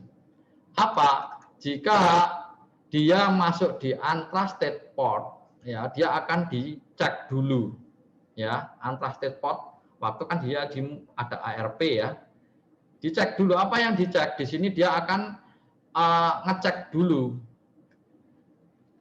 Yang dicek apa? Nah, yang dicek di sini ada beberapa macam teman-teman. Ini waktu terjadi DHCP snooping-nya ya, trusted dan untrusted kan di sini. Waktu di untrusted ini di DHCP snooping, kan DHCP snooping tadi ada trusted dan untrusted kan. Nah, ini dicatat dia. Waktu PCA mau masuk ke sini, dia akan dicatat, oh MAC-nya berapa, IP-nya berapa, dicatat MAC berapa, IP-nya berapa. Nah, kemudian waktu dia mengkonfigurasi ARP inspection ini ya, di sini akan dibandingkan teman-teman. Di sini contohnya di IP DHCP snooping diaktifkan, snooping VLAN 10, kemudian dicek di ARP inspection VLAN 10. Jika perintah ini dilakukan nanti ya, dia akan ngecek di sini. Yang dicek ada beberapa macam yang bisa dilakukan di DAI ini ya. Yang pertama dia akan menginspeksi MAC address-nya, source-nya. Apakah benar dari port F01 ini tadi ya, F01 ini, apakah benar antara IP, kalau di sini bisa kita cek sih, bisa kita validasi source MAC-nya, destination MAC-nya, sama IP-nya. Ini diaktifkan semua. Jika ini diaktifkan semua, berarti dia akan ngecek dulu. Jika ada traffic dari PCA, dia akan cek, benar nggak dia MAC address-nya ialah tadi AAA, kemudian IP-nya 1010. Oh benar, kalau benar berarti valid ini. Ya, boleh. Tapi kalau misalnya di sini contohnya dari F02 si penyerang ini ya, tadi kan dia IP-nya ialah pakai 254 ya, 10254 ya. Waktu dia pakai 10254, dia ngaku sebagai EEE, dia akan ngecek. Padahal seharusnya di F02 itu ialah dia menggunakannya bukan EEE ya. Dia misalnya menggunakannya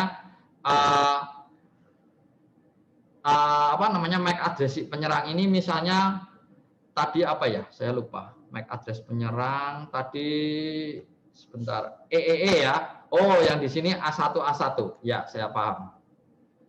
Nah, waktu di sini dia menjelma ya. Jadi bahwa IP 10.1 kan di sini dia ngaku sebagai 10.1 ya. Kalau dia mau dikenali oleh PCA ini, dia mau mengirim ARP dari asalnya 10.1 dengan MAC address EEE, waktu sampai di sini, masuk ya. Waktu sampai di sini akan dicek dulu. Karena tadi kan source sama IP-nya dicocokin. Loh, IP-nya dia itu kan harusnya 10254. Kenapa di sini tulisnya 10.1? Itu sudah nggak cocok.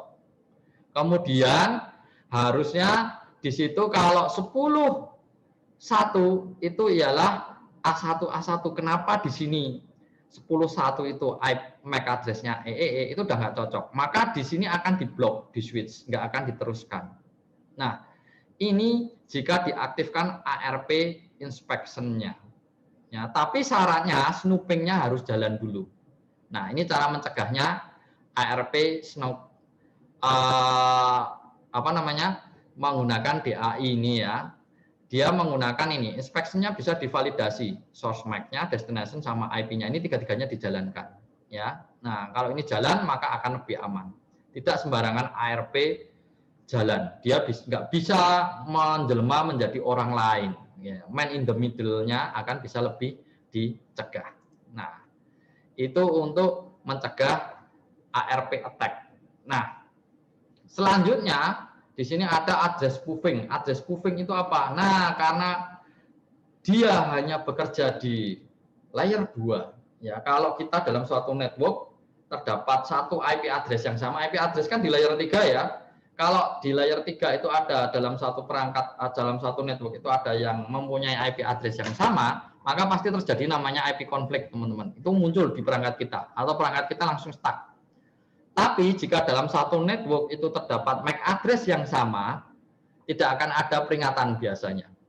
Jaringan kita kadang bisa nyambung, kadang tidak, kadang nyambung, kadang tidak. Biasanya cuma seperti itu efeknya ya, lebih lambat. Nah, ini bisa merupakan serangan. Apa gampangannya? Dalam satu network yang sama, dalam satu switch yang sama, nih ya. Contohnya ini server. Waktu dia melakukan proses ARP atau kenalan, si switch itu akan mencatat di tabelnya dia bahwa AA, BB, CC itu ada di port 1. Ini benar ini, ya sebelum diserang. Tapi sama si penyerang, dia merubah nih, MAC address dia dirubah agar sama dengan punya server. Apa yang terjadi? Ya, pada saat itu terjadi dan si penyerang ini melakukan ARP juga, si switch kan akan dapat lagi, loh AA, BB, CC, loh kok sama? Dia mikirnya si AA, BB, CC ini ada di port 2. Ya sudah, masuk ke sini. Maka si switch akan mengenali AA, BB, CC ini berada di port 2. Nah, dengan model yang seperti ini, si switch akan terkecoh pada waktu ada paket data yang menuju ke AA, BB, CC, MAC address AA, BB, CC, itu dia tidak dikirim ke server ini, teman-teman. Tapi dia akan dikirim ke penyerang. Nah, ini namanya address spoofing. Nah, dengan model yang seperti ini, maka trafficnya bisa belok. Nah, ini salah satu serangan menggunakan namanya address spoofing. Address ini, spoofing ini bisa dicegah menggunakan namanya IPSG ya. Ya, di sini syaratnya dia harus DHCP snooping-nya jalan, DAI-nya jalan, baru IPSG-nya bisa berfungsi. Di sini akan melakukan filtering apa? IP address, kemudian bisa juga filtering IP dan MAC address-nya. Ya, syaratnya DAI jalan, DHCP snooping-nya jalan. Ya, nah ini bisa dilakukan. Nah, apabila ini dilakukan, nanti untuk konfigurasinya cukup menggunakan seperti ini, teman-teman. IP source guard-nya tadi. Ya, setelah DAI jalan, DHCP snooping jalan, kita bisa melakukan ini. IP verify source. Jadi untuk memverifikasi source yang dicek apa? MAC address sama IP-nya itu harus benar-benar matching, cocok. Jangan sampai beda. Kalau countable, kalau switch itu dia hanya membaca di layar 2-nya, hanya MAC address-nya. Tapi kalau ini dia diminta agar si switch itu juga membaca IP address-nya. Jadi pada saat nanti di sini kalau ini sudah diaktifkan ya, apa yang terjadi? Misalnya seperti ini topologinya ya. PC A, ada PC ini harusnya PC B ya. PC B, nah ada PC A sama PC B menggunakan MAC address yang sama. Nah, misalnya di sini PCA menggunakan MAC address 10, IP address 1010, MAC address-nya misalnya AAA gitu ya. Dikenali sama si switch 1, dia dicatat di countable. Tapi kalau IP source guard-nya diaktifkan, maka IP address-nya juga akan dicatat. Oh, IP-nya 101010. Masuk disimpan. Nah, pada waktu si PCB yang di bawah dengan IP 1011 ini juga membuat MAC address yang sama dengan PCA, dibuat AAA sampai ke switch akan dibandingkan. Loh, ini kok ada AAA di port 2. Kalau IPSG-nya nggak diaktifkan langsung pindah. Tapi kalau IPSG-nya diaktifkan, dia akan ngecek dulu, sebentar, IP-mu berapa, Dap? Gitu, PCB akan ditanya. IP-ku 1011. Oh, tadi yang pertama masuk itu di IP 1010 nih. Berarti kamu kok nggak valid ini? Ya sudah diblok. Itu kalau IP source guard-nya akan diaktifkan. Maka dia akan kedaftar ke yang mana duluan. Ya, ke daftar MAC address yang pertama. Gitu ya. Ini kan tadi ada IP sama MAC address-nya dicek. Nah, ini MAC address-nya disamakan.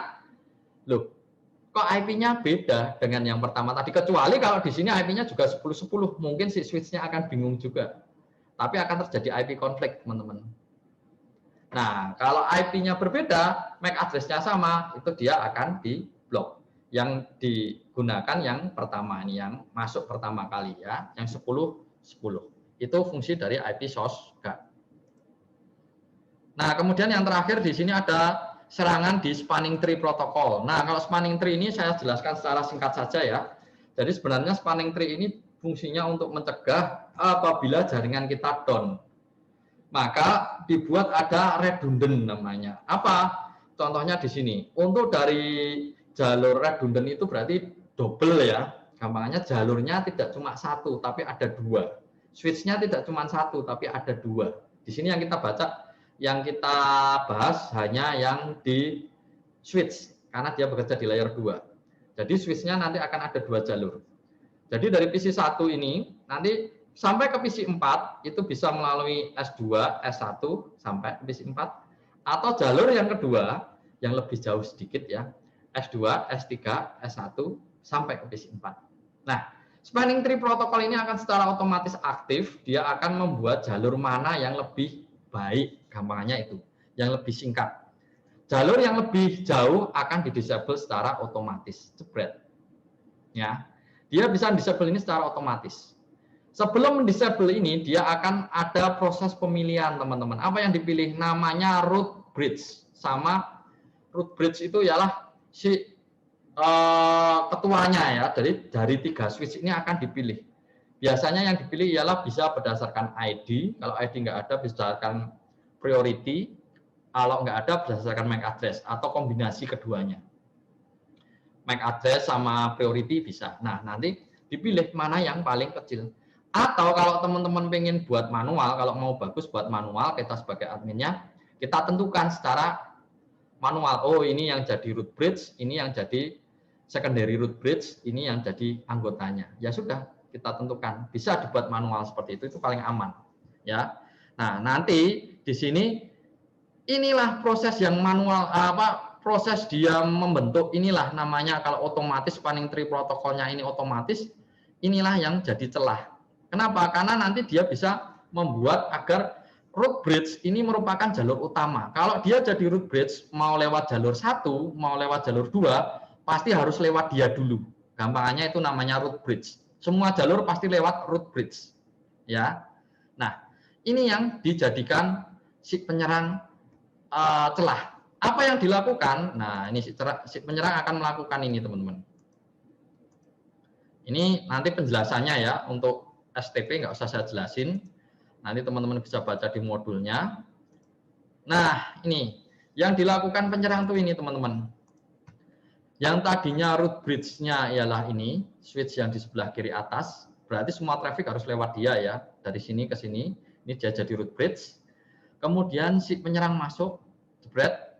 Di sini dia akan jika root bridge yang otomatis jalan, itu dia akan otomatis ya, dia menentukannya berdasarkan apa? Priority. Itu tadi di sini dia mau menyerang berdasarkan priority. Apa yang dipilih yang jadi root bridge itu yang priority-nya paling rendah. Nah, di sini kebetulan switch-nya priority-nya 8192. Si penyerang nanti akan mengirimkan. Nah, caranya gimana biar dia otomatis? Dia mengirimkan namanya BPDU, teman-teman. Dia mengirimkan antar switch ini akan tuker-tukeran BPDU. Dia akan tuker-tukeran data dibanding-banding. Prioritimu berapa? Prioritiku berapa? Priority sebelah sana berapa? Oh, ternyata kamu yang paling rendah, kamu yang jadi root bridge, seperti itu otomatis. Nah, BPDU ini untuk komunikasi. Nah, si penyerang ini nanti dia akan menjadi switch, kemudian akan mengirimkan BPDU dengan priority yang rendah. Dikirim ke root bridge-nya. Mohon maaf ya. Sudah sore ini. Nah, dia akan mengirimkan ke switch, 2 switch ini dengan priority yang rendah. Apa yang terjadi jika dia ada switch dengan priority yang lebih rendah, maka akan dibuat pemilihan lagi. Oh, ini ternyata kok root bridge-mu, priority-mu kok lebih rendah, Dap. Nah, kan ini dia jadi paling rendah, 0 ya. Yang ini 8192. Yang jadi root bridge saja 8192. Dia 0, ya sudah. Secara otomatis mereka akan berdiskusi, kemudian si switch yang ada di sini ini yang akan jadi root bridge. Jika dia jadi root bridge, maka semua traffic yang ada di network tersebut akan melalui dia. Nah, lewat ke dia dulu. Ini berarti dia sama aja bisa jadi man in the middle lagi. Data akan lewat dia dulu. Gampangannya seperti itu. Itu serangan namanya STP manipulation attack. Nah, ini pemilihan root bridge, Kak. Ini secara otomatis. Makanya kalau saya senangnya ya, pemilihan root bridge sama ininya saya buat menjadi manual ya. Di manual STP-nya kita buat berdasarkan ID. Nah, ini di setiap switch itu bisa berjalan. Ada hampir setiap merek sih pasti ada STP-nya ya. Biar dia tidak terjadi looping ya. Kalau dua-duanya jalan, jalur ini dua-duanya jalan kan traffic kan jadi muter terus gitu ya. Nah, ini looping namanya. Itu jadi float. Nah, ini STP ini harus diaktifkan. Dia defaultnya aktif biasanya kalau di switch manageable. Nah, ini bisa kita atasi dengan, kalau di Cisco ya, kita bisa atasi dengan ini. Ada namanya port fast, ya, ada namanya port fast, kemudian ada namanya BPDU guard. Nah, port fast ini ialah semua port, kalau saya ya, yang mengarah ke klien dijadiin port fast. Ini ya. Ini fungsinya untuk apa? Ini yaitu untuk mencegah agar dia tidak mengirimkan pemilihan nanti. Nah, di sini yang ke arah ke port fast ini pun harus dipasangi namanya BPDU guard ya. Di sini untuk mencegah apa? Jadi kalau di sini ke arah port fast itu ialah yang semua ke arah akses ya. Kemudian dia akan ditambahi BPDU guard. BPDU guard ini ditaruh di sini di semua port, yang ini semua port ya. Ini 3 ini dikasih semua. Apa? Jika di sini ada penyerang, nambahkan dia akses biasanya. Di sini ditambahi switch gitu ya. Ada yang ngirimin BPDU, kan kalau mau STP itu agar jalan, BPDU itu akan disebar, akan dikirim. Nah, waktu di sini akan ada kiriman BPDU, padahal dia dari port fast dan ada BPDU guard, sama si switch ini akan diabaikan, diblok, agar tidak nyebar kemana-mana. Sudah. Otomatis yang bawah sini nggak bisa mengaktifkan agar dia ada mengadakan pemilihan lagi root bridge ya. Itu tidak jadi karena BPDU-nya diblok. Seperti itu. Kemudian yang ketiga ada namanya root guard. Root guard ini ya. Di sini misalnya sudah diketahui bahwa ini yang primary root bridge, kemudian di sini secondary root bridge. Ini ialah diarahkan atau dipasang ke port yang ada switch-nya. Yang ada switch-nya, tapi switch ini ialah bukan secondary root bridge ya, atau alternate-nya, dia bukan secondary-nya. Kan ini switch yang primary di sini, yang secondary di sini kan. Maka ini yang ke arah di sini nggak bakalan mungkin jadi root bridge. Apa ini secondary root bridge? Secondary root bridge ini ialah berfungsi dia menggantikan root bridge. Jika root bridge-nya putus atau mati, maka dia akan pindah ke sini root bridge-nya. Harus ada pertama dan kedua. Ini mati digantikan kedua. Tapi karena di sini di switch-nya ada 3, maka yang ketiga ini kan nggak bakalan jadi. Nah, di port-port yang dari root bridge dan secondary root bridge yang mengarah ke switch yang ketiga itu tadi dipasangi root guard. Nah, jika itu dipasangi root guard ya, maka dia akan mencegah switch yang ada di bawah ini menjadi root bridge.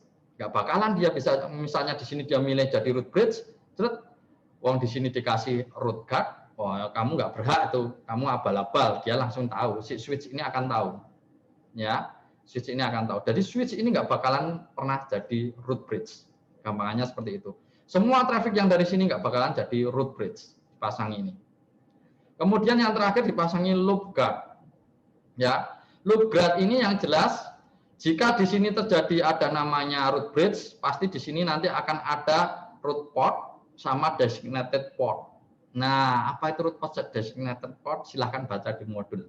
Nah, ini kalau di sini ada root guard, ya, semua port yang terhubung ke switch yang ada di topologi ini, ya, yang tidak ada root guard-nya itu harus dipasangi namanya loop guard ini, yang warnanya kotak ungu ini. Nah, jadi untuk membuat settingan ini kita harus tahu dulu mana primary bridge root bridge-nya, mana secondary root bridge-nya, kemudian mana switch yang tidak menjadi root bridge atau secondary root bridge. Kita harus tahu dulu. Nah, caranya gimana ngeceknya? Ada caranya. Untuk ngecek dia jadi root bridge, mana yang jadi root bridge, mana yang jadi secondary itu bisa dicek. Perintah-perintahnya ada di modul. Nah, ini loop guard ini menjaga agar kalau dia di sini sudah menjadi root port, ya sudah dia nggak bisa jadi designated port.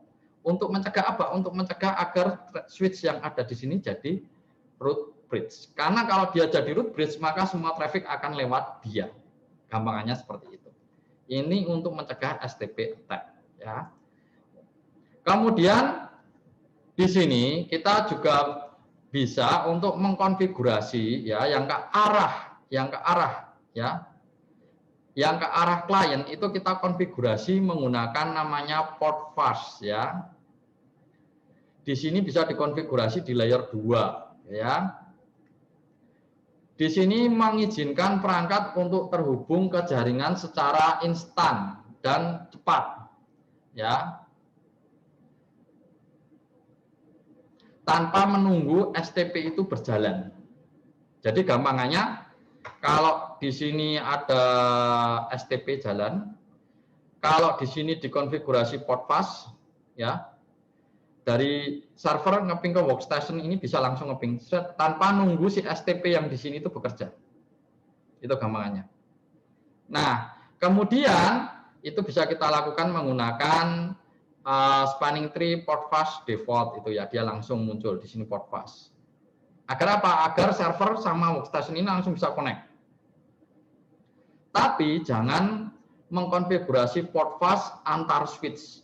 Ini kan dari switch ke switch, jangan dikonfigurasi port fast. Dari switch ini ke switch ini, jangan port fast. Switch ini ke switch ini, jangan port fast. Apa? Agar dia nunggu dulu. Karena kalau enggak, nanti bisa terjadi itu tadi, BBD yang menjadi root bridge-nya disalahgunakan ya.